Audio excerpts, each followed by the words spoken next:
네, 자, 그러면 이번 시간에는 지난 시간에 이어서 유형상사의 자동 결산으로 가겠습니다. 자, 수동 결산 사항을 다 정리했으면 수동 결산 사항을 전부 12월 31일 일반 전표에 반영을 다 시킵니다.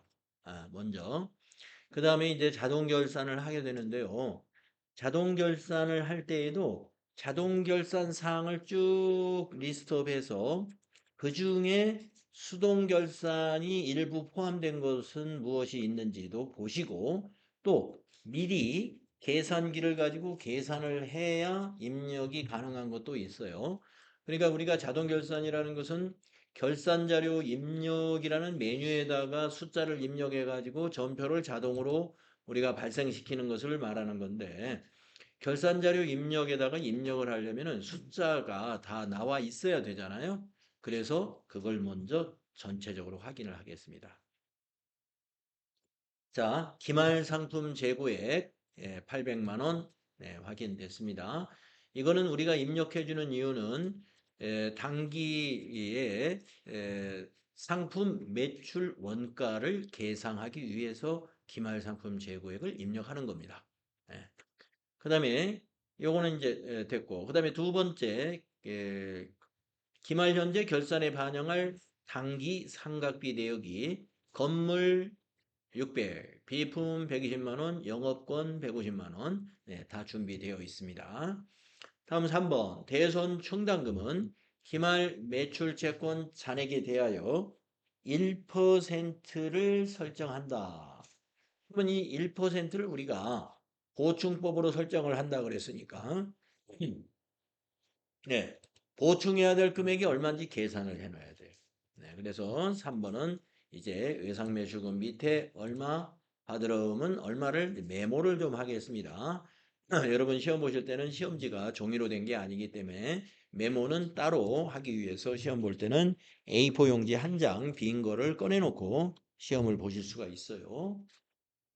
자, 그래서 합계잔액사항표를 12월 31일로 작성을 해야 합니다. 자, 합계잔액사항표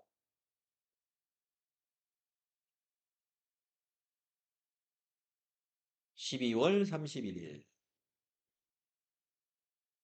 하셔가지고 자, 외상매출금부터 한번 보겠습니다. 외상매출금의 대손충당금 잔액은 없으니까 1%를 전부 보충해야 되겠네요. 외상매출금 밑에 대손충당금 잔액 없죠? 비어 있어요. 그럼 1% 전체가 보충해야 될 금액입니다. 그래서 여기를 이제 계산기로 계산하시든지 뒤에 동그라미 두 개를 지우시든지 여러분이 그 숫자를 메모를 해 주셔야 돼요. 우리가 계산을 하면은 643 176 000 곱하기 1% 이렇게 해보면은요. 뒤에 동그라미 두 개 지운 거하고 똑같죠? 6,431,760 메모해 두시고 다음에 받으름을 보겠습니다. 받으름의 잔액은 여기 1630만 원입니다. 1630만 원이고요. 대손충당금이 5만 원 조금 남아 있어요. 5만 원 잔액이 있습니다. 그러면 이제 1630만 원의 1% 계산을 하면은 1 1630만 원의 1%는 계산하면은 163000이죠. 16만 3천 원. 거기서 마이너스 5만 원. 5만 원 잔액을 빼줍니다. 그러면 113000이에요. 11만 3천 원. 이걸 메모해 두셔야 돼요. 네. 그래서 대체로 대손충당금 설정에 관한 것은 숫자를 바로 안 알려줍니다. 이렇게 1%다 아니면 2%다 해서 보충을 해라. 이렇게 문제를 냅니다. 보충을 해야 되기 때문에 여러분 1% 전체를 입력하면 안 돼요. 대손충당금 잔액이 있는 것만큼을 빼고 입력을 해야 돼요. 보충법이니까. 자, 그러면 준비가 됐습니다. 다음 자동결산 내용은 4번인데요. 읽어보겠습니다. 12월 31일 현재 영업부 직원에 대한 퇴직금 추계액은 1,500만 원입니다. 회사는 퇴직금 추계액 전액에 대하여 퇴직급여 충당부채를 설정하기로 했습니다. 해당 계정을 조회하여 회계 처리하시오. 자, 왜 전액 설정을 한다라고 했는데 조회는 왜 필요한가 하면은요.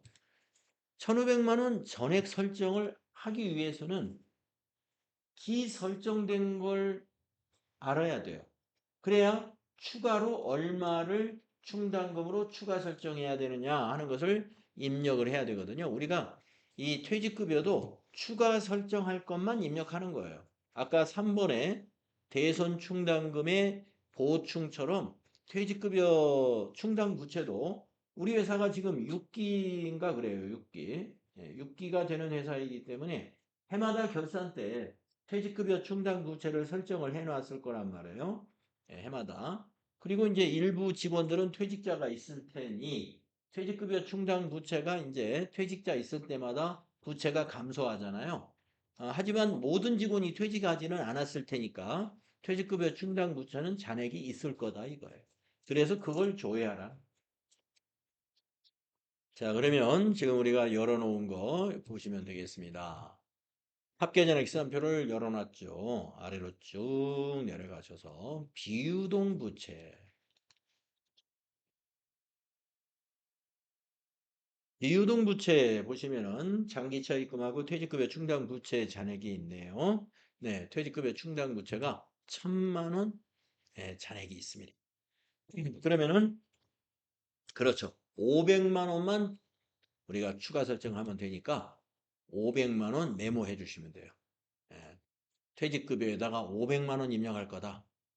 500만 원 이렇게 준비를 했습니다. 자, 그 다음에 우리가 자동 결산해야 될 것은 다섯 번째 법인세 미리 납부한 선납세금의 정리입니다. 자, 5번을 보시면 단기 법인세 추산액은 160만 원이랍니다. 근데 우리가 이제 160만 원으로 추산을 하지만 기중에 이미 납부한 법인세도 있어요. 그거를 선납세금으로 자산 잡아놨거든요. 선납세금으로. 제 기억에 정기 예금이 한번 만기가 돼가지고 그 법인세하고 법인 지방소득세를 저기 원천징수했던 거 금액이 크진 않지만 한번 있었어요. 그 선납세금을 우리가 법인세로 대체를 시키고 그 나머지만 지급 세금으로 분계를 만들어야 되거든요. 그래서 선납세금을 수동분계로 법인세로 대체해야 돼요. 이 문제에서. 요 괄호 속에 있는 법인세 중간 애납세액 및 원천징수세액이 선납세금 계정에 계상되어 있다 그랬는데 이 선납세금을 법인세로 대체하는 분계는 수동분계해야 돼요. 수동분계. 그래서 한번 확인해 보겠습니다. 이것도 합계전액 시산표를 보면 돼요.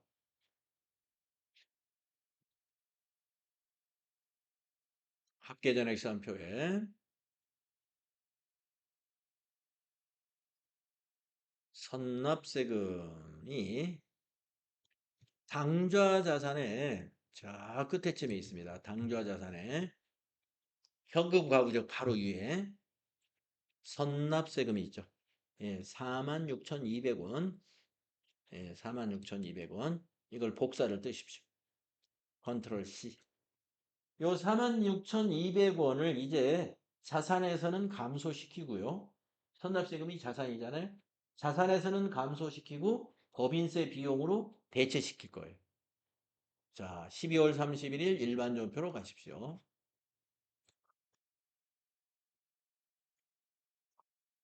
아홉 번째 전표가 되겠네요. 차변의 법인세 998이죠. 적용은 이렇게 타자를 하면 되겠습니다. 선납세금의 세금 대체.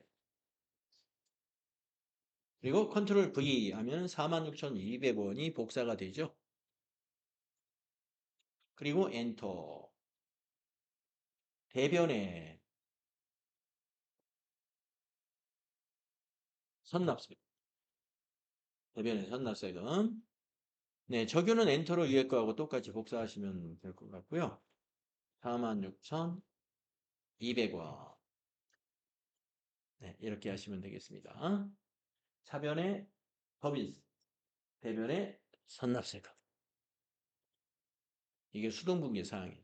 그래서 조금 이따 이제 자동 결산할 때는 160만 원을 입력하는 게 아니라 요 금액을 입력하는 게 아니라 46,200원 뺀 금액을 조금 이따 입력할 거예요. 예. 좀 이따 입력할 때 46,200원이 나타납니다. 그게 나타나니까 그때 빼가지고 이제 여러분이 입력을 하시면 됩니다. 뭐 미리 빼놔도 됩니다만은 입력할 때 뺄 수가 있어요. 이거는 거기에 이제 결산자료 입력에 나와 있어요. 우리가 방금 입력한 전표 그 숫자가. 네, 6번은 이제 결산 사항이 아니라 지시 사항인데요. 한번 볼까요? 12월 31일 기준으로 손익계산서, 이익여금 처분계산서, 재무상태표를 순서대로 조회 작성하시오. 단, 이익여금 처분계산서 조회 작성 시 저장된 데이터 불러오기에서 아니오로 불러와야 된다. 그러니까 출제위원이 이익여금 처분계산서를 우리 결산 이전에 반영해가지고 저장을 해놨다는 거예요. 그러니까 불러올 때 아니오로 해야 다시 작성된다 이 말이에요. 예, 꼭 아니오로 하셔야 되고요. 그리고 전표 추가를 이용해서 손익 대체 분계를 수행해야 된다. 네, 이것은 손익 대체 분계라는 것은 우리 임시 계정인 손익 계정으로 수익과 비용을 모두 대체시키는 예, 그 분계를 말하는 겁니다. 예, 그래야 이제 손익 계정이 마감이 되고요. 예, 그렇게 되죠. 자, 그래서 6번은 지시사항이에요. 예, 이걸 다 결산을 끝내고 나서 6번, 네, 6번을 마무리로 하시면 됩니다. 자, 그러면 이제 준비가 다 되었으므로 여러분들은 이제 전체 메뉴에 결산자료 입력이라는 요 메뉴로 들어가야 되겠습니다. 결산자료 입력. 이제 여기서 전표가 만들어지는 게 결차, 결대로 표시가 되죠. 12월 31일 전표에. 자, 결산 일자는 1월부터 시작해서 12월 기간으로 입력하십시오. 1월부터 12월까지 해주시고요. 매출원가 경비 선택이라는 팝업창이 나올 때는 여기 보시다시피 우리는 지금 451번 상품 매출원가 대체 분계를 해야 되거든요. 이때는 입력하지 않습니다 했으니까 그냥 확인하시면 돼요. 네, 됐습니다.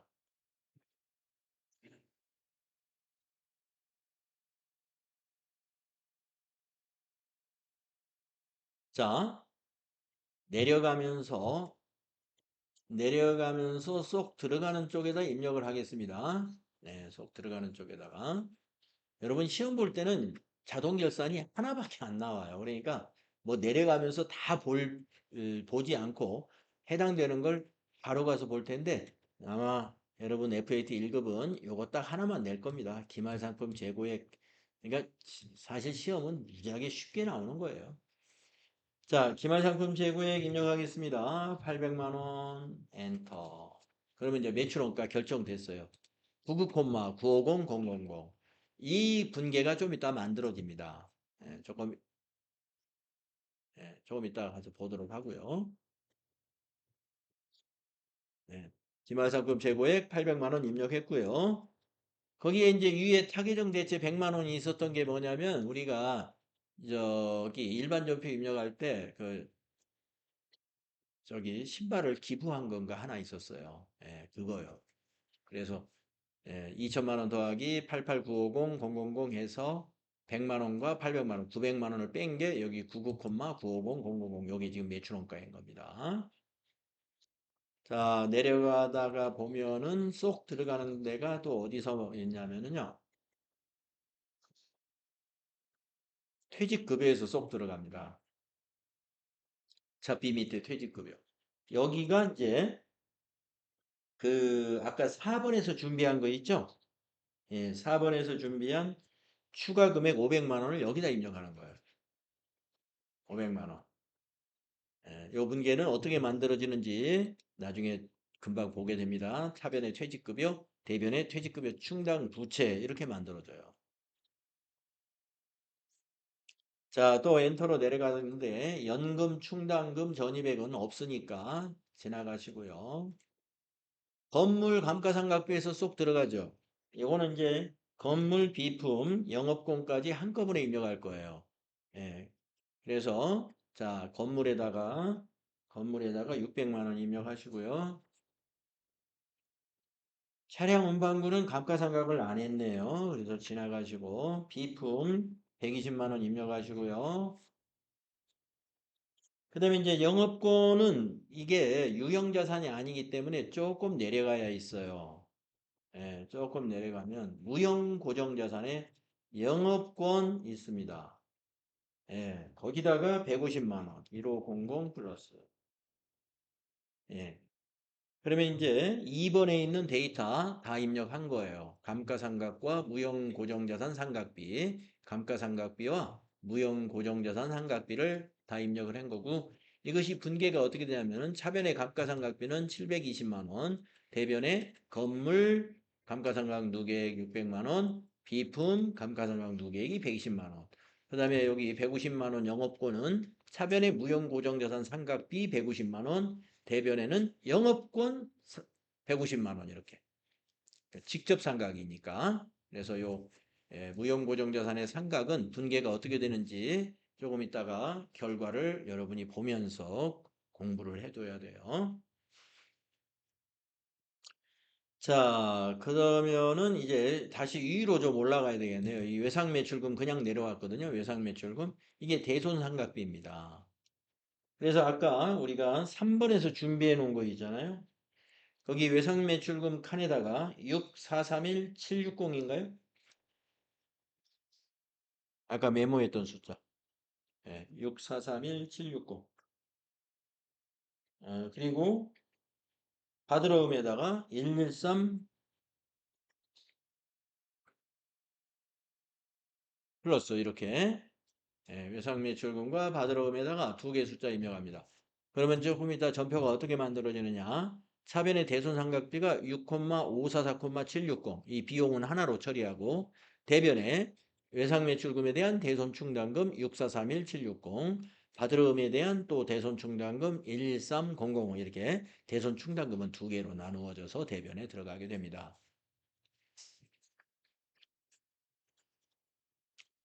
그 다음에 이제 엔터로 쭉 내려가면은 맨 끝에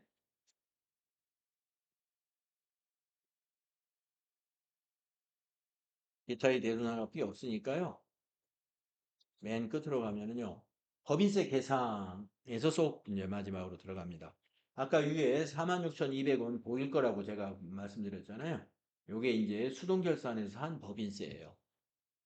선납세금을 법인세로 대체한 것이 위에 보인단 말이에요. 그래서 160만 원을 입력하지 않고 그 밑에 법인세 계상에서는 아직 지급하지 않은 법인세만 법인세 계상에다 넣어주는 거예요. 그래서 160만 원에서 빼기 46,200원을 해준다 이거예요. 46,200원 이렇게 빼줍니다. 그러면 153,800원이 나와요. 그거를 여기다 입력하는 거예요. 153,800원. 예, 그래서 두 개가 합쳐져 가지고 9번에 160만 원이 표시가 되게 됩니다. 그래서 우리가 46,200원은 이미 법인세로 대체하는 분계를 앞에 수동분계에서 했기 때문에 요 155만 3,800원만 이번에는 분계가 일어날 텐데 어떤 분계가 만들어지느냐? 차변의 법인세. 1553 800원. 대변에 미지급 세금. 이런 fun계가 만들어집니다. 요거. 자, 그래서 이제 다 입력을 했습니다. 준비된 것을. 그러면 이제 위에서 전표 추가를 눌러야 돼요. 전표 추가 누르고요. 네, 결산분계를 일반 전표에 추가하시겠습니까? 예, 해주시면 돼요. 완료되었습니다. 확인. 아, 그냥 하죠. 네, 네. 분계가 어떻게 되는지만 보면 되겠습니다. 자, 그리고 나서 일반 전표로 가셔가지고 12월 31일 거를 조회 한번 해보십시오. 네, 그러면은 우리가 수동분계로 했던 게 9번까지였어요. 9번까지였는데 10번부터 지금 15번까지 5개의 전표가 넘어왔습니다. 네, 10번부터 한번 보십시다. 자, 10번은 차변이 상품 매출원가 비용 발생이죠. 99,950,000. 대변 상품. 네. 그래서 대변의 상품으로 가는 요 분계, 상품이라는 재고 자산이 감소하는 요 분계가 결산 때 딱 한 번 일어나죠. 매출원가를 별도로 회계 처리한다 하는 말이 바로 그 얘기예요. 결산 때 매출원가를 한꺼번에 처리한다. 음. 그래서 대변의 상품으로 가는 것은 우리가 상품 매출원가 대체시키기 위해서 한 거고요. 그것이 아니라 상품이 상품 매출원가로 대체되는 것이 아니라 앞에서 우리가 타개정 대체가 뭐가 있었어요? 뭐 기부금으로 간다든가 상품이 복리후생비로 간다든가 이런 거는 적용 8번을 그때 넣어준 거예요. 그건 상품 매출원가로 가면 안 되니까. 자, 그래서 아까 2천만 원 입력한 것이 왜 2천만 원이 분계 아니야 800만 원 입력했군요. 800만 원 기말상품 재고액 입력했는데 우리는 그건 안 보이고 매출원가가 보인다. 기말상품 재고액 800만 원을 회계 처리할 사항은 없어요. 예, 그것을 반영해 가지고 매출원가를 회계 처리한 거. 그 다음 11번 볼까요? 네. 퇴직급여 차변에 비용 발생 500만 원 됐죠? 대변에 퇴직급여 충당 부채 500만 원 돼 있죠? 그러면 이제 조금 있다가 합계잔액 시산표를 우리가 조회하면은 퇴직급여 충당 부채는 얼마로 되어 있을까요? 1,500으로 되어 있어요. 1,500. 예. 그래서 1,500 전부 설정하게 된 거예요. 예. 이번에 500, 올해 500만 원 추가 설정했고 우리가 결산하기 전에 1,000만 원 잔액이 있는 걸 봤잖아요. 예. 그래서 1,500이 다 결산에 반영이 되는 거예요. 자, 그 다음에 12번 전표 보시면은요. 예. 감가상각비 차변 720만 원. 대변에 203번은 건물에 대한 차감 계정. 감가상각 누계액이 600만 원. 그 다음에 대변에 213번은 네. 비품에 대한 감가상각 누계액. 예. 이렇게 해서 감가상각 누계액은 차감 계정이니까 자산별로 대변이 각각 나눠지지만 차변의 감가상각비는 하나예요. 예, 손익계산서로 가는 비용 개념 과목은 하나이기 때문에 차변은 그냥 감가상각비 이렇게 되겠습니다. 다음 13번 전표 볼까요? 이건 이제 대손상각비. 아까 우리가 외상매출금 받으러 메모해가지고 입력했던 거. 네, 이것도 역시 차변의 대손상각비. 판매관리비 개정 과목 하나니까 하나로 처리합니다만은 대변의 대손 충당금은 109번은 외상매출금의 차감 계정인 대손 충당금. 111번은 받으러움의 차감 계정인 대손 충당금. 그래서 이건 나누어져요. 두 개로 나누어서 각각 대변으로 입력합니다. 그 다음 14번 점표 보시게 되면은 우리가 무형고정자산 상각을 했죠. 영업권에 대한 상각을 했잖아요. 그래서 차변의 감가상각비가 아니라 무형고정자산은 무형자산 상각비 또는 무형고정자산 상각비라고 합니다. 기념과목. 예, 그리고 대변이 감가상각 누계액이 아니라 직접 상각한다고 그랬죠. 그래서 영업권에서 바로 감소시켜요.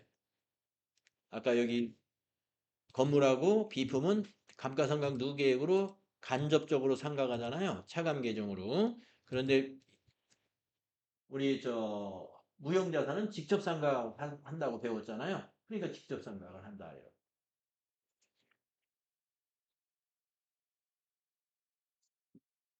다음 15번 전표를 보시면은요. 차변이 법인세 155만 3,800원. 그 다음에 대변에 요 세금은 아직 지급하지 않은 세금이에요. 미지급 세금 부채로 인식합니다. 그래서 160만 원 중에서 우리가 4만 6,200원은 이미 기중에 납부했기 때문에 우리가 아까 4만 6,200원 법인세 계상하는 건 여기 7번인가? 9번에서 했잖아요. 했으니까 이번에는 자동 결산에서는 155만 3,800원만 법인세로 대체하는 거예요. 그게 합쳐져서 160만 원이 된다 이 말이죠. 대변은 미지급세금 부채로 인식합니다. 자, 우리가 이제 이걸 결산에 대한 분계를 공부하기 위해서 돌아와서 이렇게 쭉 보는 거예요. 공부하기 위해서. 여러분 시험 볼 때는 와서 이거 볼 시간 있어요, 없어요? 예, 시간이 여유 있으면 와서 보셔도 되지만 대체로 시간이 없어요, 시험 볼 때는. 그러니까 전표 추가 누르고 바로 다음 작업 하시면 돼요. 근데 우리는 지금은 공부를 해야 되니까 우리가 이 자동 결산에서 이 지금 결산자료 입력해서 전표 추가를 눌렀을 때 우리가 입력한 그 데이터가 실제로 전표에 어떻게 반영이 되는지를 알아야 됩니다. 그러기 위해서 지금 넘어와서 공부를 하는 거예요. 혹시 질문 있으신가요?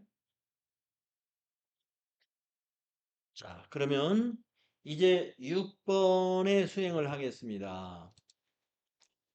자, 6번의 수행은요. 손익계산서, 이익잉여금 처분계산서, 재무상태표를 순서대로 작성하는 그런 지시였죠. 자, 그러면 여러분 전체 메뉴에 가셔가지고 예, 전체 메뉴에 가셔가지고 손익계산서를 한번 실행해 보십시오. 손익계산서를 12월로 딱 작성을 합니다. 예. 그러면 지금 우리가 결산을 잘 반영한 분들은 여기 상품 매출원가 99,950,000 아까 결산을 반영하지 않으신 이제 아까 나갔다 오셔가지고 그러면 여기 지금 비어 있죠. 예. 결산이 안 돼 있으니까 비어 있습니다. 그리고 이제 당기순이익도 이제 잘 나와 있습니다. 예.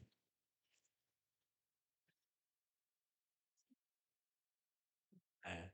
그래서 당기순이익이 118-741-510이다라는 걸 여러분이 확인하시고 그 다음에 이제 이익잉여금 처분계산서를 작성할 거예요. 이익잉여금 처분계산서. 그래서 이제 이익잉여금 처분계산서를 딱 실행합니다. 그러면 이걸 물어보는 거예요. 이렇게. 불러오시겠습니까? 그래서 아까 지시에서 뭐라고 그러냐면 아니오를 해야 된다 그랬습니다. 여러분 시험 볼 때도 꼭 아니오 하셔야 돼요. 아니오. 그래야 우리가 지금 수동결산과 자동결산을 해서 당기순이익이 바뀌었는데 그것이 여기에도 반영이 돼야 돼요. 그래서 조금 전에 손익계산서에 반영했던 손익계산서에서 조회했던 요 당기순이익 118-741-510이 이익잉여금 처분계산서의 당기분에 당기순이익에 118-741-510 정확히 와야 됩니다. 네, 잘 왔고요. 자, 이제 날짜 두 개를 입력하죠. 위에다가 처분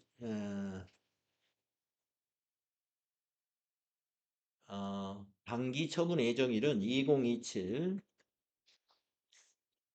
0226 단기 처분 확정일은 2026 0226 이렇게 두 개의 날짜를 입력하신 다음에 전표 추가를 누르면 돼요.